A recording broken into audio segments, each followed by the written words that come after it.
Salut à toutes et à tous, et on se retrouve pour une nouvelle critique, et il s'agit de la critique de The Bad Batch saison 2, enfin Star Wars The Bad Batch saison 2, et bah donc du coup prenez votre blaster et votre armure parce que c'est parti. On commence par le synopsis de la saison. Donc plusieurs mois après l'embuscade sur la planète Kamino et la destruction par l'Empire des installations de clonage, et déployer des soldats clones, le Bad Batch continue d'entreprendre des missions de mercenaires tout en luttant pour survivre face à l'oppression impériale de plusieurs sociétés infernales. Sur le retour de notre équipe de feu, avec Omega, la mission, Corsair, le clone et la sécurité de l'Empire.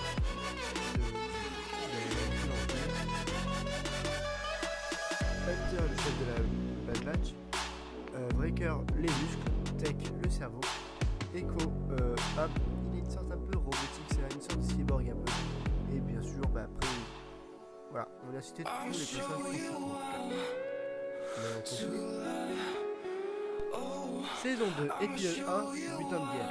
La Bad Batch se rend sur la planète Sereno afin de ramasser le butin de guerre de Goku, maintenant décédé à ramasser tout le long de papier de la République.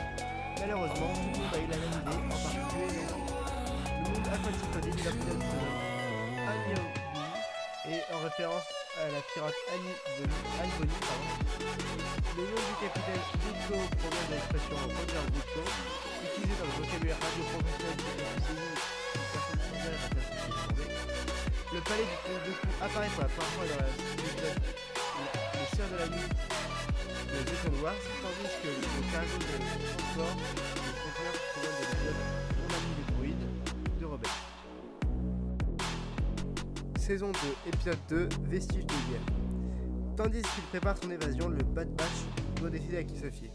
L'appareil que Romar Adel montre à Tech est une unité de stockage qui contient des fragments de l'histoire de Sereno avant la guerre des clones. D'autres parties de cette histoire sont plantées dans le livre audio Doku Jedi Lost de Cavan Scott, sorti en 2019. Saison 2, épisode 3, le clone solitaire. L'instauration de l'Empire dans la galaxie après la défaite des séparatistes ne fait que des heureux. Quand ce dernier envoie le gouverneur Groton prendre le contrôle de la planète D6, la gouverneure sortante Twani Arms déclenche une insurrection avec du matériel de la CSI. En réponse, le vaisseau amiral Rampart déploie Crosshair et le bataillon du commandant Cody pour réprimer le soulèvement. Le monument où Crosshair et Cody se rejoignent est le First Battle Memorial. Il est dédié aux soldats clones morts durant la première bataille de la guerre des clones. Le traité de paix mentionné par Twani, élaboré avec la sénatrice Nina Banteri, est présenté dans l'épisode Héros des deux côtés de The Clone Wars. Saison 2, épisode 4, plus vite. Sid emmène Breaker, Tech et Omega sur la planète Serolonis, célèbre pour ses nombreuses courses. Cela permet à Sid de lui rapporter un joli bénéfice grâce à son pilote droïde taille 0, étoile montante qui circule. Mais quand un concurrent de Sid s'arrange pour que le droïde ait un regrettable accident, cette dernière doit trouver rapidement un remplaçant. À la surprise générale, c'est Tech qui se porte volontaire alors qu'il n'a pas la moindre expérience en matière de course. Le vaisseau que prennent Breaker, Tech et Omega est un Star Commuter 2000, un vaisseau vu pour la première fois dans la série Star Wars Rebels et qui est inspiré du vaisseau Star Speeder 3000 de l'attraction Star Tour. Dans les premiers scénarios de l'épisode, il était question d'une course avec des modules de course comme vu dans le film La Menace Fantôme. Après développement de l'histoire, les modules ont été remplacés par un autre type de véhicule, des speeders de course. D'ailleurs, le personnage de Dave Venin est un pilote de l'espèce Nosarien, tout comme Clegg Holdfast, pilote de course participant à Bonta Eve dans le film. Green Meligi est un Dohutin, espèce apparaît pour la première fois dans le film Le Réveil de la Force et apparaît pour la première fois en animation. La ville de Safa Toma est d'inspiration western. D'ailleurs, la planète où se trouve la ville se nomme Serolonis, nommée d'après le réalisateur du film western Sergio Leone. Saison 2, épisode 5, enseveli. En rentrant d'une mission, le Bad Batch retrouve Fig Genoa, une chasseuse de trésors qui mystifie son public avec ses aventures et change de version à chaque public, Omega est fasciné par l'aventurière et décide de l'accompagner dans sa nouvelle quête, entraînant le reste de l'unité avec elle. Cet épisode de chasse au trésor s'inspire d'une autre saga de Lucasfilm, Indiana Jones. C'est une reprise de la scène d'ouverture du premier film Les Aventuriers de l'Arche perdue, où Indiana récupère une idole dans un temple Pérou. Saison 2, épisode 6, la tribu. Le Bad Batch se rend sur une station pour finaliser une transaction avec un client de Sid. Cependant, alors qu'Hunter règle les derniers détails, Omega découvre un jeune Wookiee prisonnier. Quand il se rend compte qu'il s'agit en réalité d'un Jedi, le Bad Batch décide de le faire évader et de le ramener auprès de son clan sur Kashyyyk, sans se douter que la planète est sous occupation Trandoshan avec le soutien de l'Empire. Gungi est un Jedi qui apparaît pour la première fois dans un arc de 4 épisodes lors de la 5ème saison de The Clone Wars en tant que Padawan. Breaker fait référence à une ancienne mission sur Kashyyyk. Il s'agit d'une référence d'un arc de 4 épisodes inachevé qui était prévu pour la série The Clone Wars, dont l'épisode reprend plusieurs éléments comme les Trandoshan et les araignées netcastées. Le design des araignées netcasters est inspiré des araignées Gnirat du jeu Star Wars Knights of the Old Republic. Saison 2, épisode 7, la conspiration des clones. Les clones sont de plus en plus mal à l'aise avec les méthodes et les mensonges du vice-amiral Rampart pour forcer le Sénat à voter en faveur de son plan de remplacement des clones. Quand l'un d'entre eux, Slip, menace de rendre public les agissements de Rampart, l'amiral décide de le faire assassiner. Cependant, l'affaire parvient à d'influents sénateurs opposés au projet de loi de Rampart qui décide de retrouver Slip afin qu'il témoigne devant le Sénat. Le bar des clones 79 Skis apparaît pour la première fois dans l'épisode Les Ordres de la 6ème saison de The Clone Wars. La sénatrice Taharis Tinra Palmo apparaît pour la première fois dans le film Rogue One: A Star Wars Story. Le personnage est toujours interprété par l'actrice Sharon Duncan Brewster. La sénatrice Pantora Ryo Sushi apparaît pour la première fois dans l'épisode Intrusion de la première saison de The Clone Wars. Rex emmène Sushi dans un garage qu'il dit appartenir à des amis. Il s'agit des sœurs Martez et leur amitié est établie dans l'épisode hors de service de la première saison de la série. Saison 2, épisode 8, vérité et conséquences. Slip étant mort, son assassin préfère se suicider plutôt que de révéler la moindre information. La sénatrice Sushi et le capitaine Rex, qui le cherchaient, ont appris que les preuves contre Rampart sont restées cachées à bord du destroyer Venator, personnel de l'amiral. Ils engagent donc le Bad Batch pour récupérer ces preuves et les ramener pour qu'elles soient présentées devant le Sénat galactique. La Kaminoienne Hale Burtoni apparaît pour la première fois dans l'épisode Meurtre au Sénat dans la 2ème saison de The Clone Wars, où elle avait encore son poste de sénatrice de Kamino. Il s'agit du premier épisode de la série où le terme Stormtroopers est employé, marquant la fin d'une nouvelle ère. Saison 2, épisode 9, la traversée.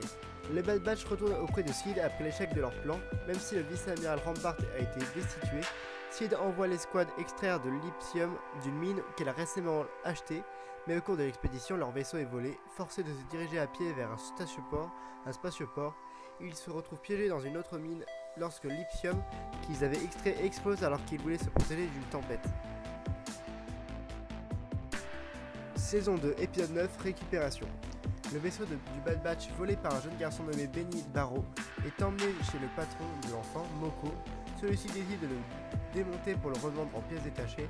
Cependant, Omega est capable de retrouver la trace du vaisseau grâce à Gonki, le droïde resté à bord. L'équipe s'infiltre alors dans la base minière de Moko et ordonne à Benny de les conduire au Havoc Marauder. Saison 2, épisode 11, transformation. Le Bad Batch est informé qu'un cargo impérial s'est écrasé non loin d'une colonie, mais en explorant l'épave, ils tombent sur un monstre contre lequel leurs armes sont totalement inefficaces et qui s'alimente aussi bien d'êtres vivants que d'énergie pure. Les choses se compliquent encore quand le monstre s'échappe de l'épave pour aller s'alimenter dans la colonie et que l'Empire débarque en force pour capturer le monstre.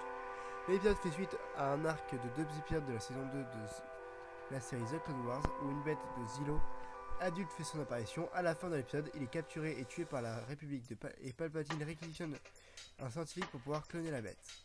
L'épisode s'inspire des films de science-fiction horrifiques, notamment Alien de Ridley Scott. Saison 2, épisode 12, l'avant-poste.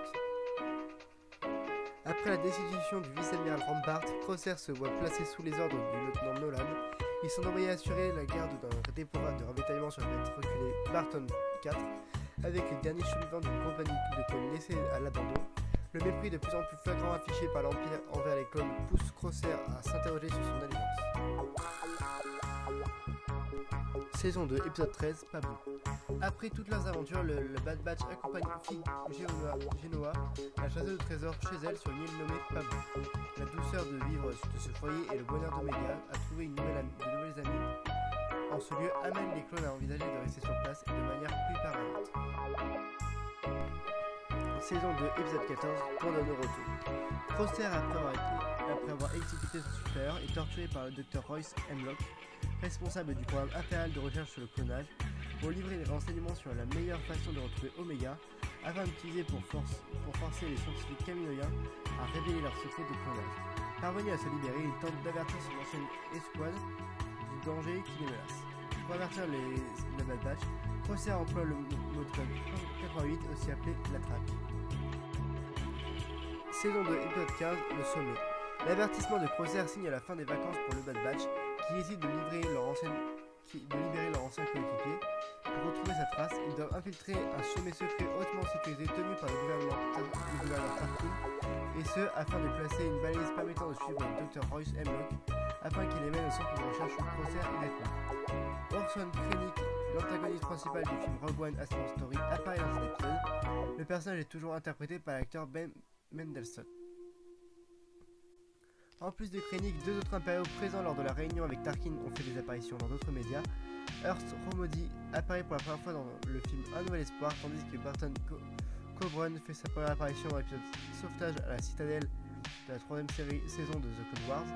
Initialement, il était prévu d'inclure d'autres personnages du film Un Nouvel Espoir, dont Cassio Tage, Conan Antonio Motti et Terek Moloch, ont été retirés car tous ces officiers ne pouvaient pas être aussi gradés dès le début de l'Empire.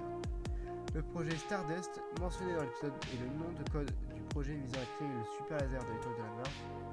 Il s'agit de la première apparition des Shock Troopers impériaux vêtus d'une armure de T4 Troopers. Saison 2, épisode 16, plan 99. Le plan du Bad Batch pour retrouver Crosshair s'est terminé en désastre.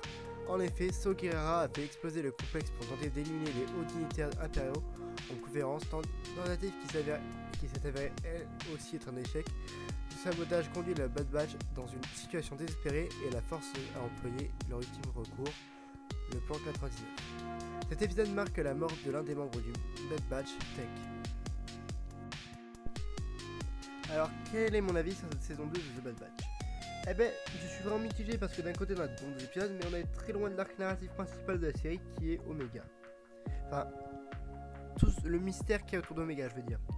Par contre, l'arc narratif sur le remplacement des clones est très intéressant, mais ça me gêne un peu d'avoir un épisode, une aventure. C'est vraiment très chiant comme truc, c'est pas top. J'aurais une histoire qui se suit tout le long, comme hier avec The Mandalorian, qui arrive à faire ça. La série The Clone Wars arrivait à mettre en place des mini-arcs dans la série d'entre 5 et 10 épisodes. Mais bon, c'est dommage, j'espère que la saison 3 arrivera à mettre ça en place, en tout cas. Qui sera d'ailleurs la dernière, qui sortira en 2024. Et oui, parce qu'on a su la Star Wars Celebration, dont une vidéo est sortie. Vu la fin de la saison, ça pourrait être le cas. L'animation était très classique pour les séries Star Wars, c'est-à-dire très bien. Les personnages ont bien évolué, notamment le personnage de Crosshair, qui prend une direction inattendue par rapport à ce qui a été présenté, à ce qui était instauré dans la saison précédente. Omega a vraiment un développement important dans la fin de cette saison et on sent qu'elle sera encore plus au centre de l'attention dans la prochaine saison. Concernant le final de la saison, il est assez choquant en nous proposant une mort inattendue au sein de l'escouade que l'on aime tous, mon membre de l'escouade préféré en plus, Tech, dans nos cœurs à tout jamais. J'en suis encore à me demander s'il ne serait pas capturé finalement, parce que la règle universelle est pas de corps, pas de mort. Surtout que, oh, comme par hasard, il y a les lunettes. Comme par hasard, le monsieur à la fin. Et oui, tout est bizarre, mes chers amis. Pour finir, la connexion aux autres programmes de la licence est assez moyenne. Je dirais la seule à noter est la présence de Rex, le clone le plus connu de l'univers. Enfin, l'univers Star Wars en tout cas. En conclusion, cette saison est un peu plus décevante que la première, mais il a des cartes à jouer pour donner une saison 3 exceptionnelle, donc j'ai assez hâte de voir ce que ça va donner. Je vais donner la note de 7,5 sur 10. ce qui est équivaut à un très sympa. Bon, bah c'est tout ce que j'avais à dire sur cette série. On se retrouve très bientôt pour une nouvelle pêche aux infos Disney. Bye bye.